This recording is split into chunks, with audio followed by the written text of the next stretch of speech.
It's a side of Indonesia that's hardly ever seen. The country's super rich showing off their wealth.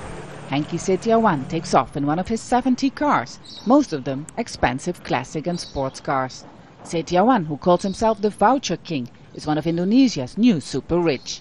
He made an estimated $45 million by selling prepaid mobile phone vouchers and mobile phones to millions of Indonesians. I started as a middleman, and I've worked for 20 years. My struggle has been long indeed. The most important thing is to stay focused on your main business. Indonesia's boom of super rich is most visible at the airport, which is quickly running out of parking space for privately owned jets.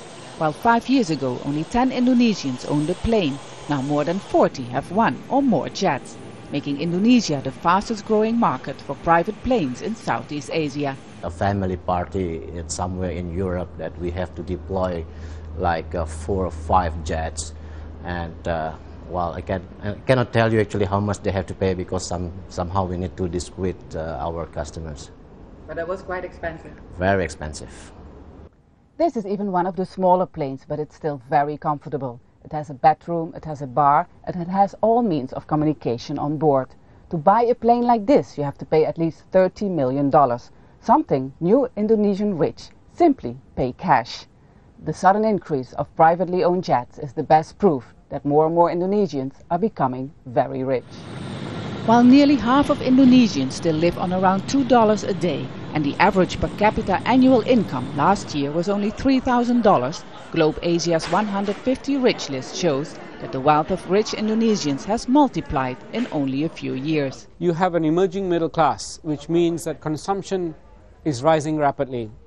You have record high commodity prices, and Indonesia is very rich in natural resources. So you have owners of businesses that are engaged in natural resources such as mining, plantations, rubber, coal. They're all reaping lots of money. So what we are seeing is the rise of the new rich.